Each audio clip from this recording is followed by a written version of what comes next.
Salut tout le monde, très urgent. Aujourd'hui, mardi 28 octobre 2025. Imam Dicko est accusé d'être complice des terreaux par certains Maliens. Certains Maliens disent que la situation actuelle du Mali, que c'est la faute à Imam Dicko. Nous allons répondre à ces questions. Certains même sont en train d'accuser les wahhabistes, que ce sont les wahhabistes qui sont derrière les terreaux. Mes frères et sœurs, faisons beaucoup attention. L'ennemi de la révolution, c'est la confusion. J'ai vu mon petit frère depuis le Burkina Faso, Nestor Podassi, qui a posté pour dire que il faut qu'on recadre les musulmans maliens là. Mon frère Nestor Podassi, attention. Il y a eu des prêcheurs au Burkina qui faisaient des injures publiques. Les Maliens n'ont pas mis leur bouche dedans. Il y avait Jafar qui faisait des injures. Et c'est nous les Maliens, on est allé dire au Burkinabé de lui dire de ne pas faire ça. Donc, attention. S'il vous plaît. Les paroles qu'on montre là, ce sont les anciennes paroles prononcées par certains wahhabistes. Quand les terreaux venaient au Mali, il y a des Maliens, la ville de Gao, la population de Gao a applaudi les terreaux. Beaucoup de Maliens pensaient que c'était des musulmans au début.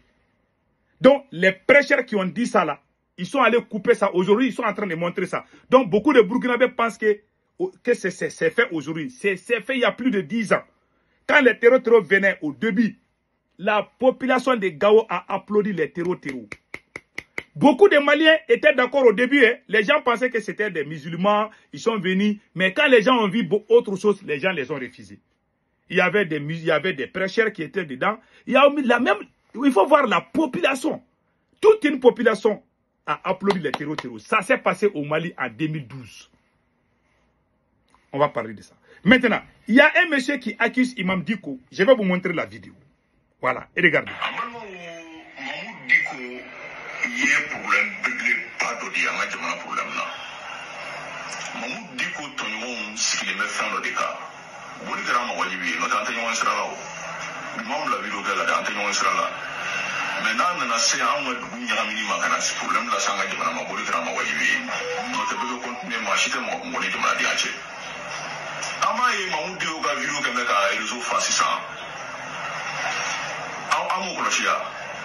Voilà.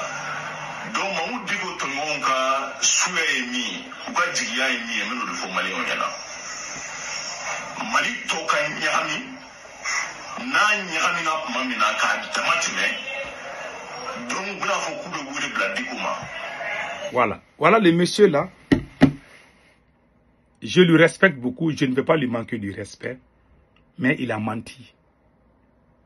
Vous savez, ils disent que la situation actuelle, que c'est Imam Dicko qui est derrière ces terreaux.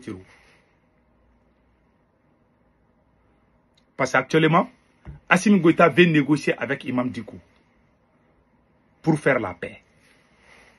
Au même moment, voilà un individu mal intentionné qui saurait. Nous voulons trouver la solution au problème malien. Assimi Goïta est en train de travailler pour parler avec Imam Dicko. Au même moment, voilà un gars qui sort, qui dit des bêtises contre Imam Dicko. Il dit que tous les problèmes aujourd'hui, c'est Imam Dicko. Imam Dicko est en Algérie. Le seul problème aujourd'hui, c'est que les militaires maliens ne veulent plus se battre pour Assimi Goïta. Voilà la vérité. Tant qu'Assimi Goïta est présent, la situation va devenir pire en pire. En 2012, les militaires maliens ont fait la même chose avec le général ATT. Moi, je connais les militaires maliens. Les militaires maliens ont fui le front en 2012 pour aller se cacher au Niger. Ils ont refusé. Ils disent qu'ils ne vont plus se battre. Quand il y a eu trop de morts là, les militaires se découragent. Quand il y a eu trop de morts, les militaires se découragent. C'est ce qui est arrivé en 2012. Et c'est ce qui est en train d'arriver aujourd'hui. Il y en a même qui disent qu'ils vont quitter l'armée. Au même moment, au lieu qu'on se met ensemble pour trouver la solution, voilà ce monsieur, il sort, il dit que c'est Imam Dicko le problème. Il crée la confusion. Ils accusent même les wahhabistes. C'est-à-dire que les wahhabistes, les sunnas là, les gens de sunna, les wahhabistes là, ils sont en train de les accuser. Ils sont en train de montrer les anciennes cassettes, les anciennes vidéos de Imam Maïn Ouattara, où il disait que les terreurs là, ils sont les bienvenus, on a les mêmes idées. Les gens n'avaient pas compris au début. Ça s'est fait il y a plus de 10 ans. Depuis 2012, ça fait combien d'années? 13 ans. Depuis 2012, il y a des gens qui sont allés ressortir les mêmes cassettes, les mêmes vidéos pour jouer ça. Moi-même, quand j'ai vu, j'ai eu peur. J'ai dit, mais ça, c'est quand?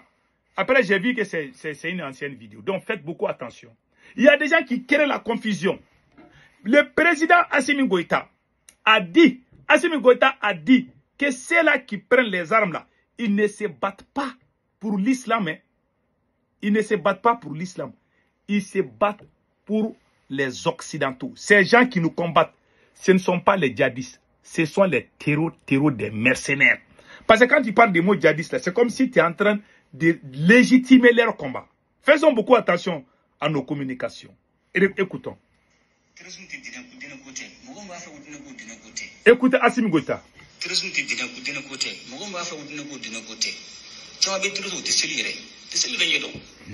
Assimi Goïta dit que ces gens-là, c'est Assimi, le président Assimi a dit ça il y a à peu près 6 mois ou 7 mois.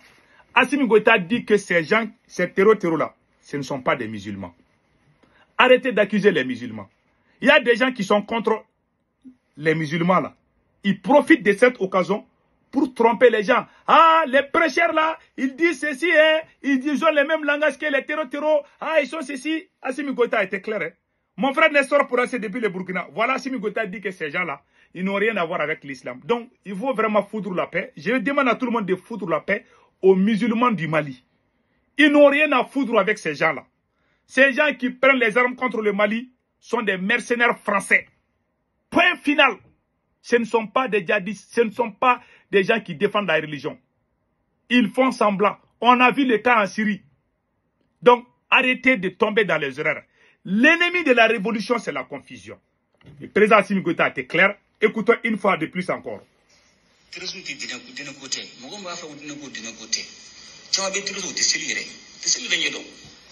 Assimi Goïta dit qu'il y a des gens même parmi eux qui ne prient pas. Lui, il est militaire sur le terrain. Il est président, il a été au terrain. Il dit que ce ne sont pas des musulmans. Il y a des gens parmi eux même, ils ne prient pas. Donc vraiment, il faut nous laisser respirer un peu. Parce qu'au Mali, là, je vais vous dire une petite chose là. Je vais vous montrer une autre cassette que vous allez comprendre.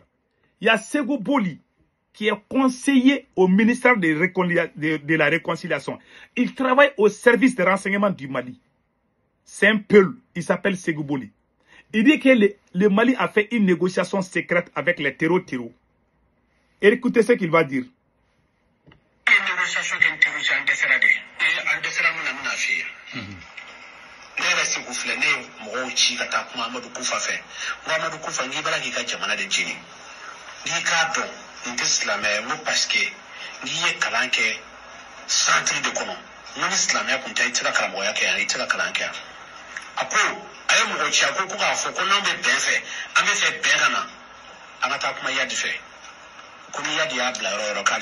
Je vais traduire. Hein. Attendez.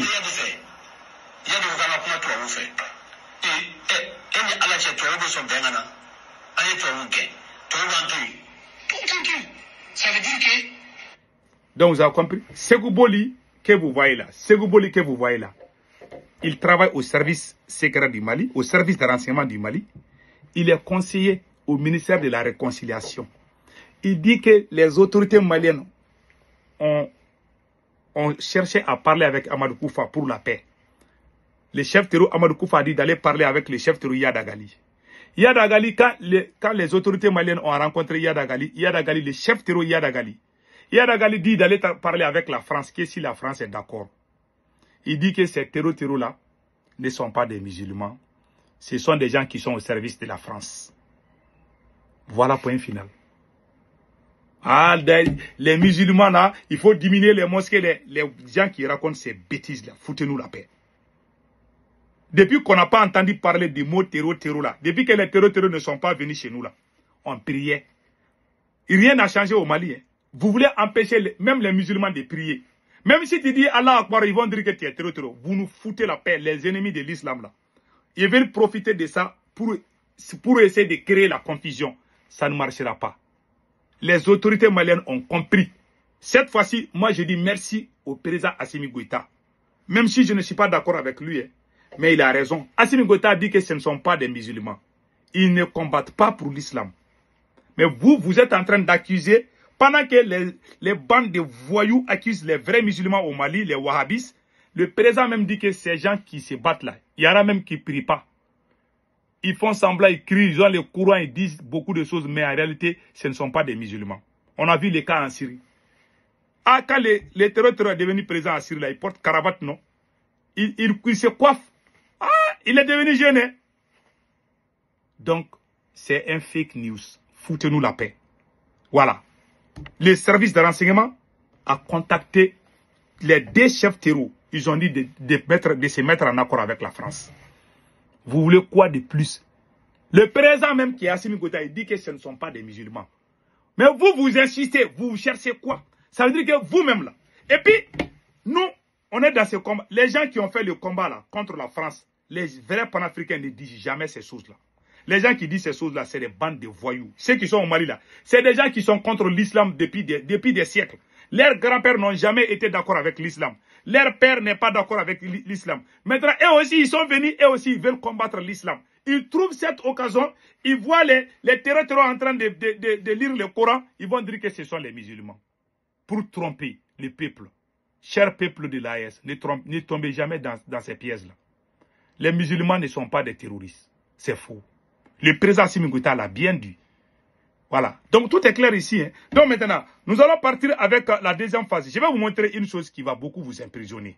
Voilà. Il y a, voilà, écoutons. Je vous demande vraiment de voir l'avenir et de revenir à la vérité. On ne peut pas construire l'avenir en s'enfermant dans la confusion. Et nous, qui parlons de révolution et de progrès, disons, le premier ennemi d'une révolution, c'est la confusion. Voilà, c'est tout. Ça, pour ceux qui font la révolution, ça concerne eux. Mais les bandes de voyous qui ne font pas la révolution, ça ne vous concerne pas. Nous voulons la solution pour notre pays, le Mali.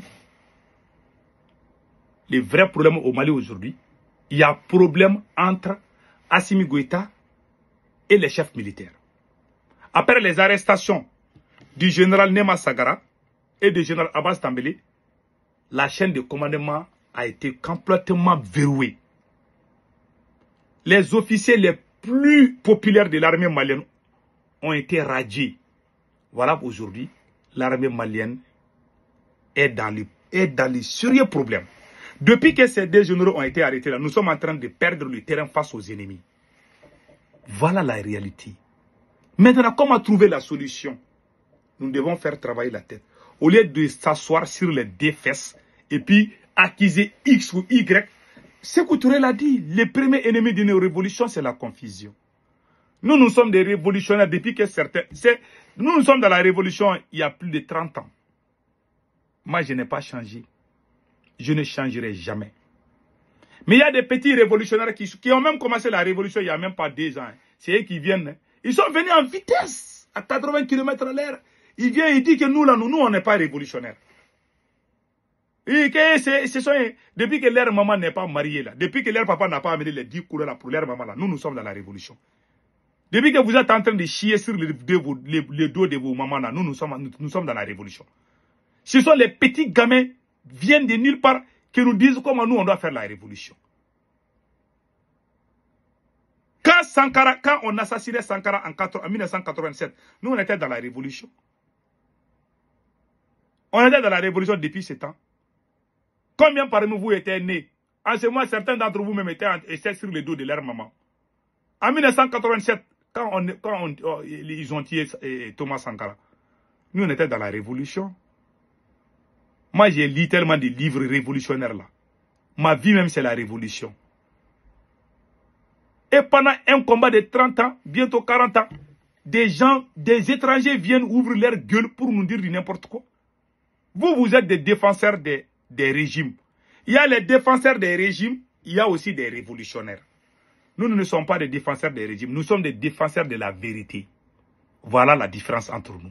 Pour certains, si tu n'es pas d'accord avec Assimi Goïta, ça veut dire que tu n'es pas révolutionnaire. Depuis qu'Assimi Goïta n'est pas né, moi je suis dans la révolution.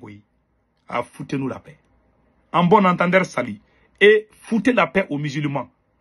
Je vais vous dire une chose. Quand nous on faisait la révolution contre la France, La première marche contre la France, c'est nous qui avons fait ça à New York, ici, devant les Nations Unies. Après, nos camarades ont commencé, les mouvements Yerewolo, les mouvements, comment, il y a beaucoup de mouvements, les M5 RFP. Quand on sortait contre la France, comment on appelle, les leaders religieux qui nous ont aidés en cachette, ce sont les Wahhabis. Les Sunnas là, que vous voyez là, ce sont eux qui nous ont aidés. Je connais beaucoup de leaders religieux qui nous ont aidés. Quand il y a eu embargo contre le Mali, quand la CEDEAO voulait intervenir contre le Mali, c'est Imam Maïn Ouattara.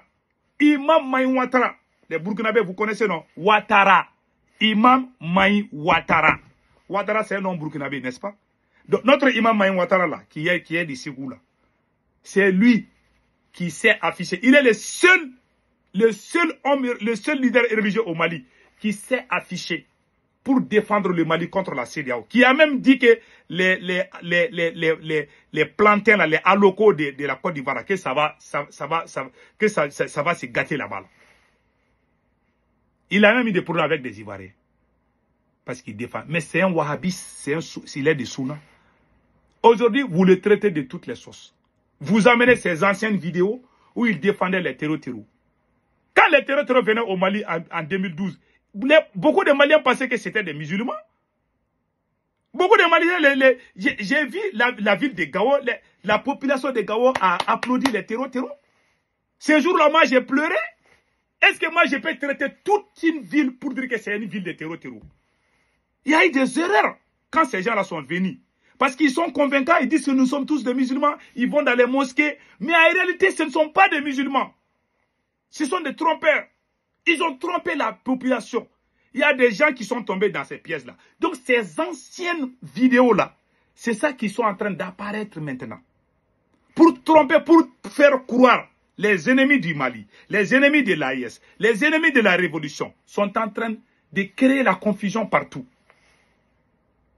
Ah, là, les prêcheurs là, au Mali, les prêcheurs là disent qu'ils sont d'accord avec les terreaux. Ah, ils vont pas les condamner, hein. Ah, d'autres ont condamné, d'autres n'ont pas condamné. Ce sont les anciennes vidéos. Foutez-nous la paix. Mon frère Nestor Podacier, enlève ta bouche dans cette affaire, s'il te plaît. Vraiment, tu es burkinabé, occupe-toi du Burkina Faso, s'il te plaît. Cette affaire-là, tu ne connais rien dedans. Voilà. Je ne sais pas si tu fais ça à cause de quelque chose. Je t'adore beaucoup. Je ne vais rien te dire du mal. Mais arrêtez ces choses-là. Il y avait un prêcheur burkinabé qui insultait les gens. Non? Et c'est nous, on est allé au burkinabé et il dit, ne va faire ça. On ne peut pas faire ça au Mali. Où? Les pays ont leur réalité. Donc vraiment, il faut arrêter ces choses-là. Vraiment. Le Burkina est un bon pays. Les burkinabés sont des hommes intègres. Mais il y a quelques petits qui sont à côté là, qui font des petits bruits là, que moi je n'aime pas beaucoup. Voilà. Donc la majorité des Burkinabés sont des personnes honnêtes. J'aime les Burkinabés. C'est tout ce que je peux dire. Donc c'était ça. Imam Dicko est un Malien. Imam Dicko, moi, je l'ai combattu. Si Imam Dicko veut revenir au Mali, où est le problème? Si Assimi Goïta veut travailler avec Imam Dicko, moi je ne m'oppose pas. Si Imam Dicko peut amener la paix au Mali, qu'il vienne amener la paix au Mali. Toute personne qui peut amener le bonheur pour le peuple malien, même si c'est le diable qui va tomber pour amener la paix au Mali, nous on va dire qu'il n'y a pas de problème. Nous on veut seulement la paix. On ne veut pas que quelqu'un vienne pour créer les problèmes. Mais si quelqu'un qu'on a accusé et on trouve que la personne peut trouver la solution à notre problème, la personne est la bienvenue. C'est tout. La haine, la rage là. Il y en a qui commencent même à dénigrer Imam Dicko. Ah, il est celui qui est derrière ces gens-là. Ces gens qui sont les faut arrêter ça. On en a parlé de ça il y a longtemps. Moi, je ne défends pas Imam Dicko. Je ne dis pas qu'Imam Dicko est bon aussi. Mais il y a un temps où on peut faire la querelle. Il y a un temps où aussi on peut faire la paix. Nous sommes tous des Maliens, c'est tout. En bon entendeur, salut. Que Dieu bénisse l'AES.